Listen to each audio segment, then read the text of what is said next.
ஒரு வீட்டை பார்த்தாலே பயப்படுற அளவுக்கு அந்த வீட்டை பற்றி ஒரு கிராமமே பேசிக் கொண்டிருந்தது.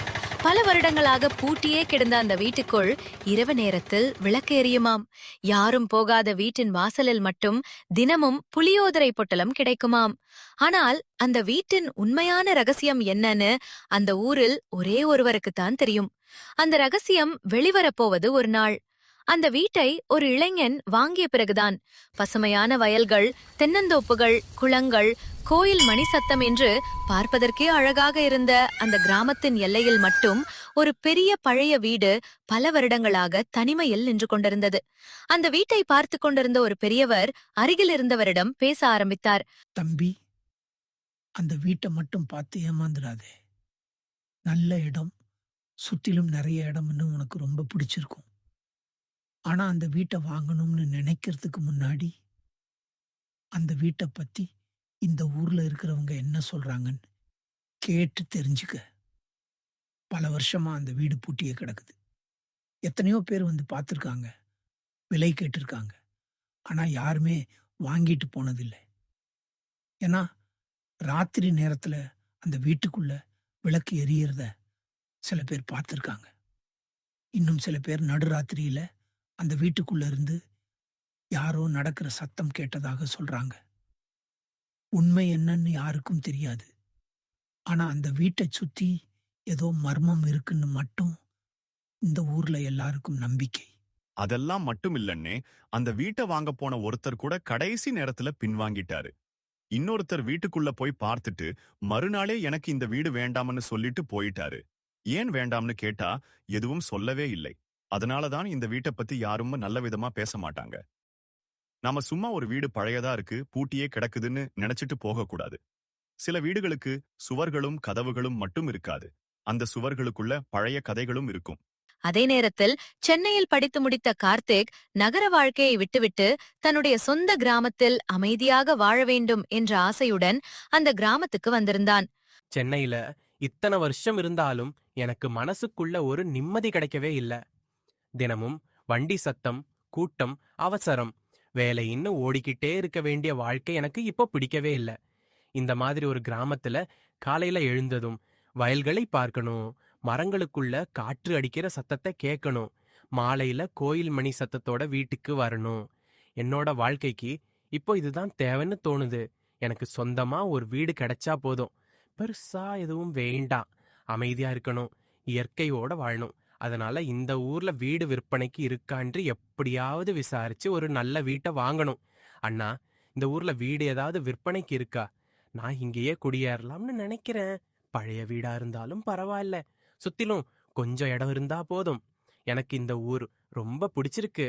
இங்கே ஒரு வீடு கிடைச்சா உடனே வாங்கிக்கலாம் அப்படின்னு நினைக்கிறேன். தம்பி, இந்த ஊருக்குள்ள வீடு விற்பனைக்கு அல்ல. ஆனா ஒரு வீடு இருக்கு. நீ அதை வாங்கணும்னு சொன்னா காட்டுறேன். கிராமத்தோட எல்லையில ஒரு பழைய வீடு இருக்கு. பல வருஷமா யாரும் குடியிருக்கல.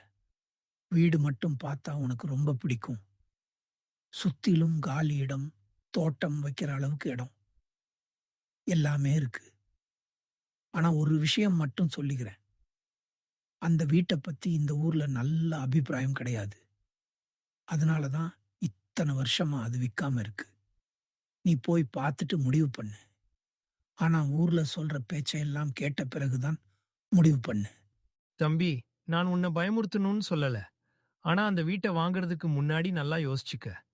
அந்த வீட்ல ராத்திரி விளக்கு எரியும்னு சொல்லுவாங்க. யாரும் இல்லாத வீட்ல விளக்கு எப்படி எரியும்? சில சமயம் கதவு திறந்த மாதிரி இருக்கும், மறுநாள் போனா பூட்டி இருக்கும். யாரோ அங்கே வந்து போறாங்கன்னு சில பேர் சொல்லுவாங்க. இன்னும் சில பேர் அந்த வீட்டுக்குள்ள யாரோ அழுற சத்தம் கேட்டதுன்னு கூட சொல்லுவாங்க. எது உண்மை எது பொய் என்று எனக்கு தெரியாது. ஆனா இவ்வளவு வருஷம் அந்த வீட்டை யாரும் வாங்காததுக்கு ஏதாவது ஒரு காரணம் இருக்கும். நீங்க சொல்றதெல்லாம் கேட்க சுவாரஸ்யமா இருக்கு. ஆனா நான் பேயோ மர்மமோ நம்புறவன் இல்ல. ஒரு வீடு நல்லா இருந்தா, எனக்கு பிடிச்சிருந்தா அதுதான் முக்கியம். மக்கள் என்ன சொல்றாங்கன்னு மட்டும் பார்த்து நான் என் முடிவை மாத்திக்க மாட்டேன். நான் அந்த வீட்டை நேர்ல போய் பார்த்துட்டு வர்றேன். வீடு எனக்கு பிடிச்சிருந்தா மற்றவர்கள் சொல்ற கதைகளுக்காக அதை விட்டுட மாட்டேன். மர்மமான வீட்டை பற்றி கார்த்திக்கு தெரிய வருகிறது. அதுதான் தம்பி, இந்த காலத்து பிள்ளைங்க நாங்க சொல்றதெல்லாம் கேட்க மாட்டாங்க. நாங்க வயசானவங்க. இத்தனை வருஷம் இந்த ஊர்ல பார்த்ததும், கேட்டதும் தான் உன்கிட்ட சொல்றோம். நாங்க இந்த வீட்ட பத்தி சும்மா கதை கட்டி சொல்லல. எங்களுக்கே சில விஷயங்கள் புரியாம தான் இருக்கு.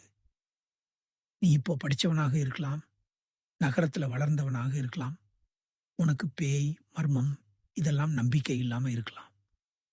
ஆனா பெரியவங்க அனுபவத்துல இருந்து சொல்ற வார்த்தையையும் கொஞ்சம் மதிச்சு கேட்கணும் தம்பி. நாளைக்கு ஏதாவது பிரச்சனை வந்த பிறகு அன்னைக்கே அந்த பெரியவர் சொன்னாரே, நான் தான் கேட்கலன்னு வருத்தப்படக்கூடாது. அதனால தான் உன்னை பயமுறுத்தாம ஒரு தடவை நல்லா யோசிச்சு முடிவு பண்ணு அப்படின்ட்டு சொல்றேன். அண்ணா, நீங்க சொல்ற அக்கறை எனக்கு புரியுது. பெரியவங்க சொல்றத மதிக்காம நான் இருக்கணும்னு நினைக்கல. ஆனா இந்த காலத்துல நாம எல்லா விஷயத்தையும் கேள்வி கேட்டு, நாமே பார்த்து, நாமே புரிஞ்சுக்கிட்டுத்தான் முடிவு எடுக்கணும். ஒரு வீட்டை பற்றி யாரோ ஏதோ சொன்னாங்கன்னு மட்டும் நான் அதை பயந்து விட்டுட்டா அது சரியான முடிவா இருக்காது. எனக்கு பேய், பிசாசு, மர்மம் இதுல நம்பிக்கை இல்ல. அந்த வீடு பழையதா இருக்கலாம், பல வருஷமா பூட்டி இருக்கலாம். அதனால சில சத்தங்களும் விளக்குகளும் இருந்திருக்கலாம். அதுக்கு ஏதாவது காரணம் இருக்கும். முதல்ல நான் அந்த வீட்டை நேர்ல போய் பார்த்துட்டு வர்றேன். வீடு எனக்கு பிடிச்சிருந்தா, நல்ல இடமா இருந்தா, எனக்கு வசதியா இருந்தா, மக்கள் சொல்ற கதைகளுக்காக மட்டும் நான் அந்த வீட்டை விட்டுட மாட்டேன். நீங்க கவலைப்படாதீங்க. நான் அவசரப்பட்டு எதுவும் செய்யல. பார்த்து விசாரிச்சு எனக்கு சரின்னு தோணினாத்தான் முடிவு எடுப்பேன். சரி தம்பி, நீ இவ்வளவு தெளிவா சொல்றப்போ நாங்க இன்னும் என்ன சொல்ல முடியும்? நீ போய் பார்த்துட்டு வா. ஆனா நாங்க சொன்னதை மட்டும் முழுசா மறந்துடாதே. ஏன்னா சில விஷயங்களை நம்ம கண்ணால பார்க்கிற வரைக்கும் நம்ப மாட்டோம். பார்த்த பிறகு நம்பினாலும் சில நேரம் ரொம்ப தாமதமாகிடும். எப்படி இருந்தாலும் உன் நல்லதுக்குத்தான் சொல்றோம். இந்த வீட்டை பார்த்த பிறகு உனக்கு என்ன தோணுதோ அதன்படி முடிவு பண்ணு. கிராமத்து மனிதர்கள் எவ்வளவு சொல்லியும் கார்த்திக் தன்னுடைய முடிவை மாற்றவில்லை. ஆனால் அவன் அந்த வீட்டின் வாசலை கடந்த சில நிமிடங்களிலேயே அந்த வீடு ஏன் இத்தனை வருடங்களாக மர்மமாக இருக்கிறது என்பதற்கான முதல் தடயம் அவனை தேடி வந்தது. கார்த்திக் அந்த வீட்டுக்குச் சென்றான். பழைய வீடாக இருந்தாலும் அதன் பிரம்மாண்டம் அவனை ஆச்சரியப்படுத்தியது. நீண்ட முன்வாசல், பெரிய மரக்கதவுகள், பரந்த அறைகள், பழைய தூண்கள் என்று வீடு அவனுக்கு மிகவும் பிடித்துவிட்டது. இந்த வீடுதான் எனக்கு சரியான வீடு. வெளியிலிருந்து பார்த்தாலே இவ்வளவு அழகா இருக்கு. உள்ள இவ்வளவு பெரிய அறைகள் இருக்கு. சுற்றிலும் இருக்கிற இடத்துல தோட்டம் வைக்கலாம். காலையில் எழுந்ததும் இந்த வாசல்ல உட்கார்ந்து தேநீர் குடிக்கலாம். சென்னையில நான் தேடிய நிம்மதி இங்கே கிடைக்கிற மாதிரி இருக்கு. இந்த வீட்டை பற்றி மக்கள் எவ்வளவு கதைகள் சொன்னாலும் எனக்கு பயமா இல்லை. நான் இந்த வீட்டை வாங்கிக்கிறேன். ஒருவேளை இந்த வீட்டுக்கு ஏதாவது பழைய கதை இருந்தாலும் அது என்னவென்று தெரிஞ்சுக்கிறதும் ஒரு அனுபவம்தான். சில நாட்களில் பேச்சுவார்த்தை முடிந்தது. அந்த பழைய வீடு கார்த்திக்கு சொந்தமானது. வீட்டை சுத்தம் செய்து தேவையான பொருட்களை வாங்கி அவன் அங்கே எவ்வளவு அமைதியா இருக்கு இந்த வீடு. இத்தனை பெரிய வீடு இவ்வளவு வருஷம் யாருமே இல்லாம இருந்திருக்கும்னு நினைக்கவே முடியல. இனிமே இதுதான் என்னோட வீடு. நான் இங்கேயே வாழ்க்கைய ஆரம்பிக்க போறேன். மக்கள் என்ன சொன்னாலும் பரவாயில்ல, எனக்கு இந்த இடம் பிடிச்சிருக்கு. இந்த வீட்டுல நான் சந்தோஷமா வாழணும். நாளைக்கு காலையில எழுந்ததும் வாசல்ல உட்காந்து இந்த கிராமத்தை ரசிக்கணும். இவ்வளவு நாள் நகரத்துல தேடிய அமைதி இப்போதான் எனக்கு கிடைச்சிருக்குன்னு தோணுது. ஆனால் மறுநாள் காலை கார்த்திக் கதவை திறந்தபோது அவன் காலடியில் ஒரு சிறிய பொட்டலம் இருந்தது. இது என்ன, புளியோதரையா? இதை யார் இங்கே கொண்டு வந்து வச்சிருக்கிறாங்க? நான் இங்கே புதுசா வந்திருக்கேன்னு தெரிஞ்சு பக்கத்து வீட்டுல யாராவது அன்புக்காக கொடுத்திருக்கலாம். சரி, யாரா இருந்தாலும் பரவாயில்ல. இவ்வளவு காலையில எனக்காக சாப்பாடு கொண்டு வந்து வச்சிருக்காங்கன்னா நல்ல மனசு கொண்டவங்களா தான் இருக்கணும். நான் யாருன்னு கூட தெரியாம சாப்பாடு கொடுக்கிற அளவுக்கு இந்த ஊர்ல நல்ல மனிதர்கள் இருக்காங்கன்னு நினைக்கும் போது சந்தோஷமா இருக்கு. அடுத்த நாளும் அதே இடத்தில் ஒரு பொட்டலம், அதுவும் புளியோதரை. 3வது நாளும் அதே. 4வது நாளும் அதே. தினமும் அதிகாலையில் யாரோ ஒருவர் வந்து கார்த்திக்கின் வாசலில் மட்டும் புளியோதரை வைத்துவிட்டு சென்று கொண்டிருந்தார். இது இனிமேல் சாதாரண விஷயம் இல்ல. ஒரு நாள் யாராவது கொடுத்திருந்தா பரவாயில்ல, 2 நாள் கொடுத்திருந்தாலும் அன்புன்னு நினைக்கலாம். ஆனா தினமும் ஒரே நேரத்துல ஒரே மாதிரி புளியோதரை மட்டும் யாரோ வந்து வச்சுட்டு போறாங்கன்னா இதுக்கு பின்னாடி ஏதாவது காரணம் இருக்கணும். நான் இங்கே யாரையும் சரியா தெரியாம இருக்கேன். அப்படி இருக்க தினமும் எனக்கு மட்டும் சாப்பாடு கொண்டு வந்து வைக்கிறது ஏன்? யார் அந்த மனிதர்? என்ன காரணத்துக்காக இப்படி செய்றாங்க? நாளைக்கு அவர் யாருன்னு கண்டுபிடிக்காம நான் விடமாட்டேன். அன்று இரவு கார்த்திக் தூங்கவில்லை. கதவுக்கு பின்னால் மறைந்து நின்று அதிகாலையில் வரப்போகும் அந்த மர்ம மனிதனை காத்திருந்தான். நள்ளிரவு கடந்தது. கிராமம் முழுவதும் அமைதியாக இருந்தது. சிறிது நேரத்துக்குப் பிறகு தூரத்தில் மெதுவான காலடி சத்தம் கேட்டது. ஒரு வயதான பாட்டி மெதுவாக வீட்டை நோக்கி நடந்து வந்தார். அவர் சுற்றிலும் பார்த்துவிட்டு கையில் இருந்த புளியோதரை பொட்டலத்தை வாசலில் வைத்தார். அவர் திரும்பிச் செல்ல முயன்ற அந்த நொடியில் கார்த்திக் கதவை திறந்தான். பாட்டி, ஒரு நிமிஷம் நின்றுடுங்க. நீங்க தான் தினமும் என் வீட்டு வாசல்ல இந்த புளியோதரை பொட்டலத்தை வச்சுட்டு போறீங்களா? 4 நாளா நான் இதை பார்த்துக்கிட்டே இருக்கேன். யார் வைக்கிறாங்கன்னு தெரிஞ்சுக்கணும்னு தான் இன்றைக்கு தூங்காம காத்திருந்தேன். நீங்க என்னை அறிஞ்சவங்க மாதிரி கூட தெரியல. அப்படி இருக்க தினமும் எனக்காக ஏன் சாப்பாடு கொண்டு வந்து வைக்கிறீங்க? தயவு செய்து உண்மையை சொல்லுங்க. உங்களை நான் எங்கேயோ பார்த்த மாதிரி எனக்கும் தோணுது. ஆனா எங்கேன்னு மட்டும் நினைவுக்கு வரல. கார்த்திக்கின் கேள்விகளுக்கு அந்த பாட்டி உடனே பதில் சொல்லவில்லை. அவன் முகத்தையே பார்த்து கொண்டிருந்தார். அவருடைய கண்களில் திடீரென்று கண்ணீர் நிறைந்தது. பல வருடங்களாக மனதுக்குள் புதைத்து வைத்திருந்த ஒரு உணர்வு அந்த நொடியில் வெளியே வந்தது. கார்த்திக், உன்னை நான் எப்படி மறப்பேன்பா? நீ என்னை மறந்திருக்கலாம். நீ சின்ன வயசுல இருந்த விஷயங்கள் உனக்கு இப்போ நினைவில் இல்லாமல் இருக்கலாம். ஆனால் உன்னோட முகத்தை நான் எப்படி மறக்க முடியும்?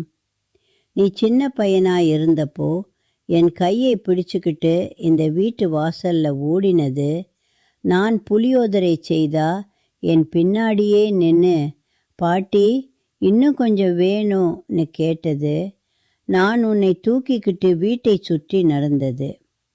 அந்த நினைவுகள் எல்லாம் இன்னும் என் மனசில் அப்படியே இருக்கு. நீ இந்த வீட்டுக்கு திரும்பி வந்திருக்கேன்னு தெரிஞ்சதும் நான் உன்னை நேரில் வந்து பார்க்க துணியலை. அதனால தான் தினமும் உனக்கு பிடிச்ச புளியோதரையை செய்து வாசல்ல வச்சுட்டு போனேன். கார்த்திக் அதிர்ச்சியுடன் பாட்டியை பார்த்தான். என் பேரை உங்களுக்கு எப்படி தெரியும்? நான் சின்ன வயசுல இருந்த விஷயங்களையும் உங்களுக்கு எப்படி தெரியும்? நீங்க யாரு?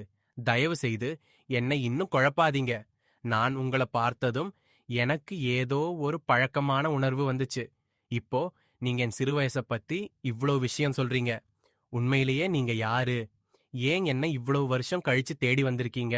நான் உன்னை தேடி வரலப்பா, நீயே என்னிடம் திரும்பி வந்திருக்க. இந்த வீடு உன்னை மீண்டும் என்னிடம் கொண்டு வரும் என்று நான் இத்தனை வருஷம் காத்திருந்தேன். நீ என்னை மறந்தாலும் பரவாயில்லை, ஆனால் நான் உன்னை மறக்கவே இல்லை. ஏன்னா நான் வேற யாரும் இல்லப்பா, நான் தான் உன் பாட்டி. நான் தான் உன் பாட்டி என்ற அந்த ஒரு வார்த்தை கார்த்திக்கின் காலடியில் இருந்த நிலத்தையே அசைத்தது. அவன் வாங்கியதாக நினைத்த அந்த பழைய வீடு உண்மையில் அவனுடைய குடும்பத்தின் கடந்த காலத்தை மறைத்து வைத்திருந்தது. ஆனால் இன்னும் பெரிய கேள்வி ஒன்று இருந்தது. இந்த வீடு உண்மையில் யாருடையது? மீனாட்சி பாட்டி ஏன் இத்தனை வருடம் கார்த்திக்கிற்காக காத்திருந்தார்? அந்த வீட்டுக்குள் மறைந்திருந்த உண்மையான ரகசியம் என்ன? நான் தான் உன் பாட்டி என்ற வார்த்தையை கேட்டதும் கார்த்திகால் எதுவும் பேச முடியவில்லை. இத்தனை வருடங்களாக தனக்கு பாட்டியே இல்லை என்று நினைத்துக் கொண்டிருந்தவன் தன்னுடைய கண் முன்னாடியே ஒரு பாட்டி நின்று கொண்டிருப்பதை பார்த்தான். ஆனால் அந்த சந்தோஷத்தை விட அவன் மனதில் கேள்விகள்தான் அதிகமாக இருந்தது. இந்த வீடு எப்படி அவனுடைய வாழ்க்கைக்குள் வந்தது? அவன் அம்மா ஏன் இந்த வீட்டை விட்டு சென்றாள்? பல வருடங்களாக பூட்டி கிடந்த இந்த வீட்டை சுற்றி ஏன் இத்தனை மர்மமான பேச்சுகள்? பாட்டி, நீங்க சொல்றத என்னால இன்னும் நம்பவே முடியல. எனக்கு சின்ன வயசுல நடந்த விஷயங்கள் எதுவுமே சரியா ஞாபகம் இல்ல. எங்க அம்மாவும் இந்த ஊரை பத்தியோ உங்களை பத்தியோ என்கிட்ட பெருசா எதுவும் சொல்லவே இல்ல. இப்போ நான் இவ்வளவு வருஷம் கழிச்சு இந்த ஊருக்கு வந்திருக்கேன். அதுவும் தெரியாமலேயே இந்த வீட்டை வாங்கியிருக்கேன். நீங்க தினமும் எனக்கு புளியோதரை கொண்டு வந்து வைக்கிறீங்க. என்ன பார்த்ததும் என் பேரை சொல்லி அழைக்கிறீங்க. இதெல்லாம் எனக்கு ஒரு கனவு மாதிரி இருக்கு. தயவு செய்து என்கிட்ட எதையும் மறைக்காதீங்க. எங்க அம்மாவுக்கும் உங்களுக்கும் என்ன நடந்தது? நான் சின்ன வயசுல இந்த வீட்டுல என்ன நடந்தது? ஏன் இத்தனை வருஷம் நீங்க என்னையும் எங்க அம்மாவையும் பார்க்காம இருந்தீங்க? எல்லாத்தையும் இப்போ எனக்கு சொல்லுங்க.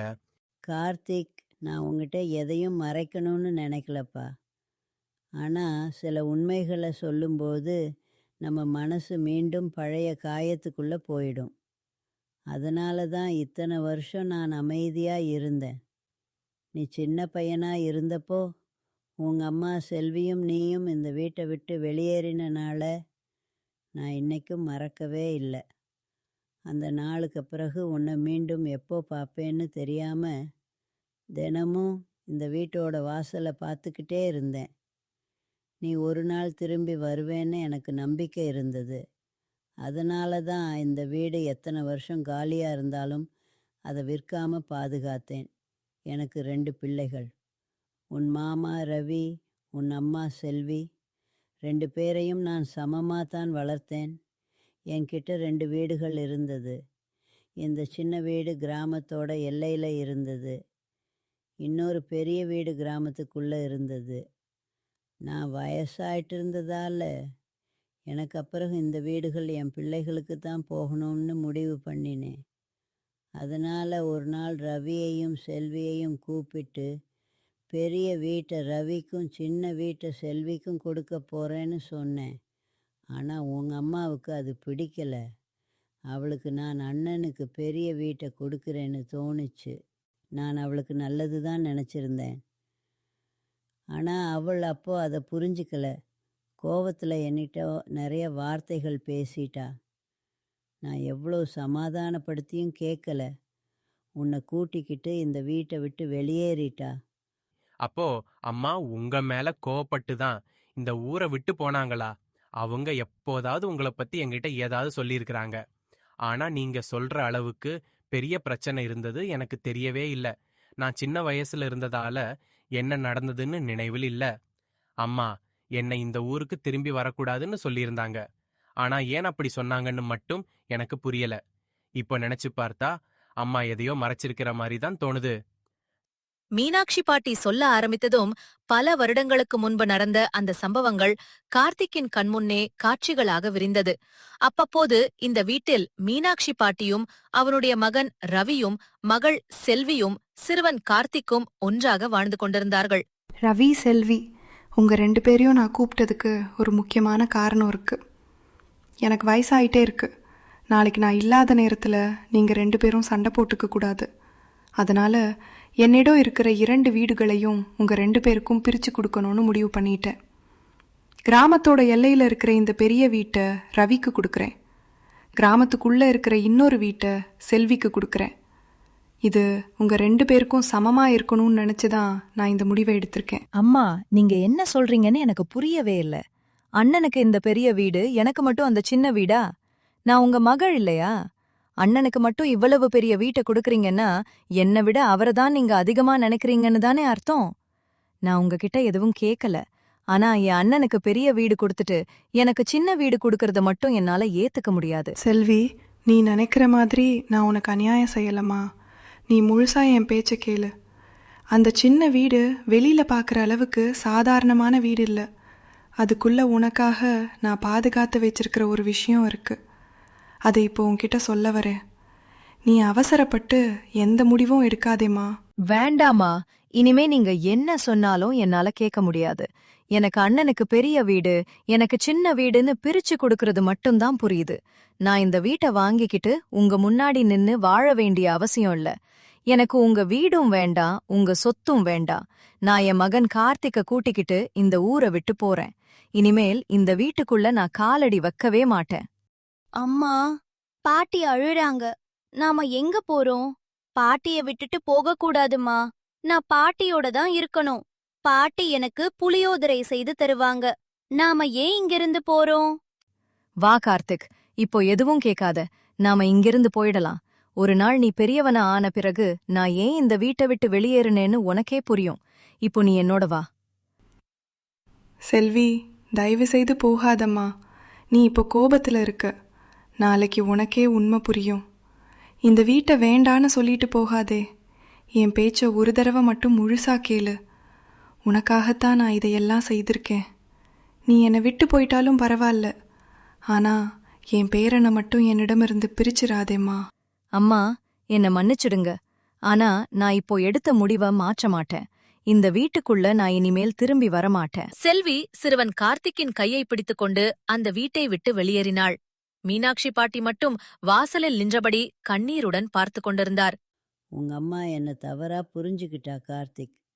அவளுக்கு நான் அண்ணனை அதிகமாக நேசிக்கிறேன்னு தோணுச்சு. ஆனால் உண்மை அது இல்லை. நான் பெரிய வீட்டை ரவிக்கு கொடுக்க நினச்சதுக்கு ஒரு காரணம் இருந்தது. அந்த வீட்டை பராமரிக்கவும் அதோட சில பொறுப்புகளை ஏற்றுக்கவும் ரவி தயாராக இருந்தான். உங்கள் அம்மாவுக்கு நான் கொடுக்க நினச்ச அந்த சின்ன வீடு வெளியில் பார்த்தா சாதாரண வீடு மாதிரி இருந்தாலும் அதுக்குள்ளே நான் அவளுக்காக பாதுகாத்து வச்சிருந்த ஒரு பெரிய விஷயம் இருந்தது. அதை அப்போது அவளிடவும் சொல்ல நினச்சேன். செல்வி, நீ நினைக்கிற மாதிரி இந்த சின்ன வீடு சின்னதல்லன்னு சொல்ல ஆரம்பித்தேன். ஆனால் அவள் என் பேச்சை முழுசாக கேட்கவே இல்லை. எனக்கு உங்கள் வீட்டும் வேண்டாம், உங்கள் சொத்தும் வேண்டாம்னு கோவத்தில் சொல்லிட்டு உன்னை அழைச்சிக்கிட்டு போயிட்டா. அவள் போன பிறகு நான் பலமுறை அவளை தேடி போக நினச்சேன். ஆனால் அவள் திரும்பி வருவேன்னு சொல்லிட்டு போன அந்த வார்த்தையை நான் நம்பிக்கையாக பிடிச்சிக்கிட்டேன். நீங்க இப்ப சொல்றத கேட்டதும் எனக்கு ஒரு சின்ன நினைவு வருது. நான் ரொம்ப சின்ன பையனா இருந்தப்போ ஒரு பெரிய வீட்டுல ஓடிக்கிட்டு இருந்த மாதிரி நினைவு இருக்கு. யாரோ என்ன தூக்கி வச்சிருந்தாங்க. நான் புளியோதரை சாப்பிட்டுட்டு சிரிச்சுக்கிட்டு இருந்த மாதிரி ஒரு காட்சி மட்டும் மனசுக்குள்ள வருது. அது இந்த வீடுதானா?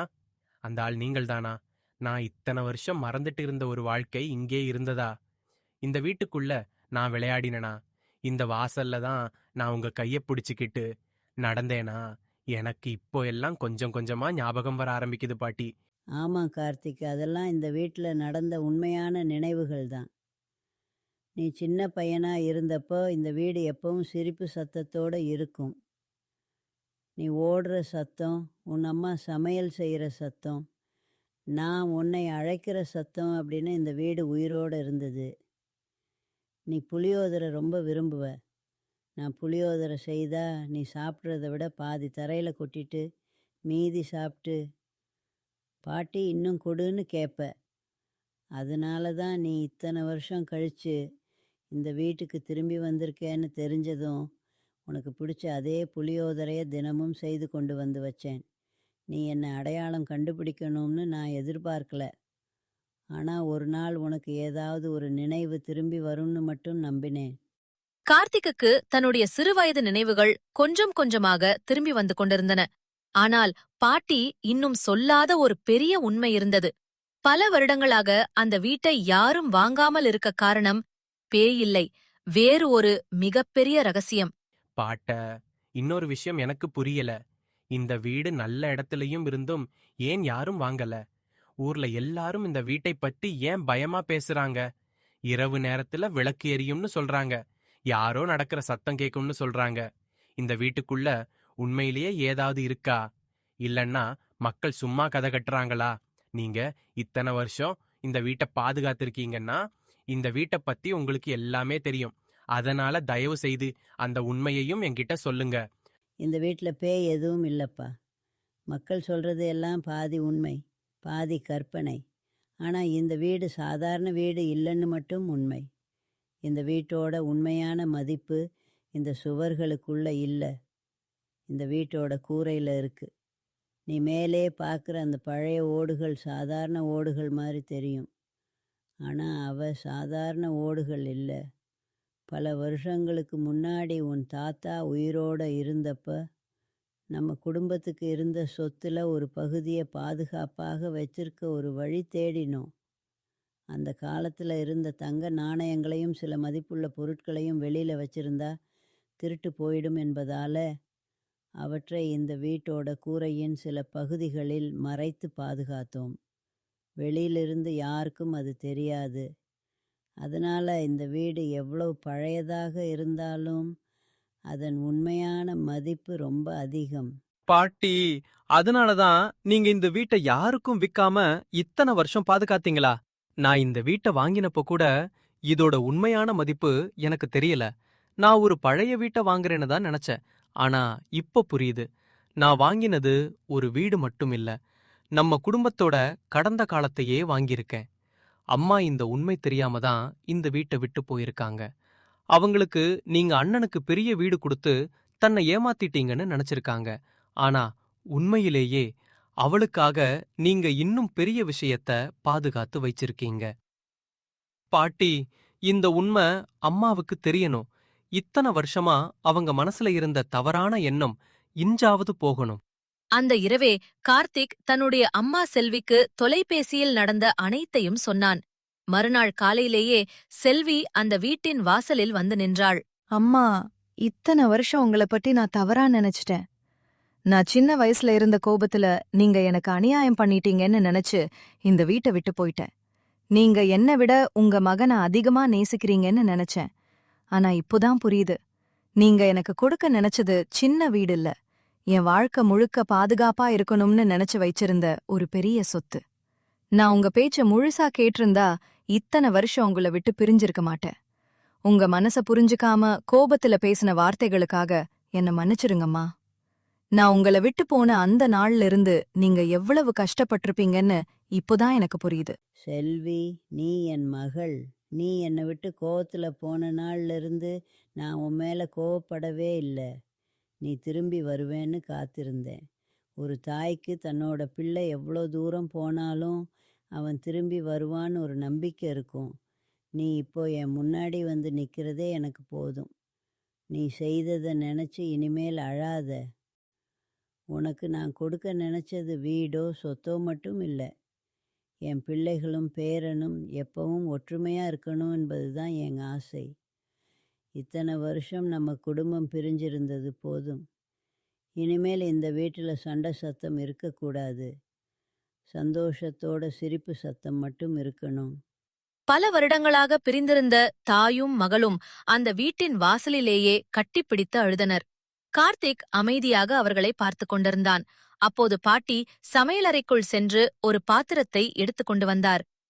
வாங்க, இத்தனை வருஷம் கழிச்சு என் மகளும் பேரனும் ஒரே இடத்துல உட்கார்ந்து சாப்பிட்றத நான் பார்க்கணும். அதனால தான் இன்னைக்கு உங்கள் இருவருக்கும் பிடிச்ச புளியோதரை செய்திருக்கேன். கார்த்திக்கு சின்ன வயசுல இருந்து இது ரொம்ப பிடிக்கும். செல்வி, நீயும் சின்ன வயசுல இதையே விரும்பி சாப்பிடுவ. வாழ்க்கையில் எவ்வளவு பெரிய பிரச்சனை வந்தாலும் ஒரு குடும்பம் ஒரே இடத்துல உட்காந்து சாப்பிட்ற நேரத்தில் அந்த பிரச்சனைகள் எல்லாம் சின்னதாக தெரியும். இத்தனை வருஷம் நம்ம குடும்பம் பிரிஞ்சிருந்தாலும் இந்த ஒரு சாப்பாடு நம்மளை மீண்டும் ஒன்றா சேர்க்கணும். பாட்டி, இப்போதான் எனக்கு புரியுது. நான் இந்த வீட்டை வாங்கினது பணத்துக்காகவோ பெரிய வீடு வேணும்னு நினைச்சோ இல்ல. என்னை தெரியாமலேயே என் வாழ்க்கை என்னை மீண்டும் என்னோட குடும்பத்துக்கிட்ட கொண்டு வந்திருக்கு.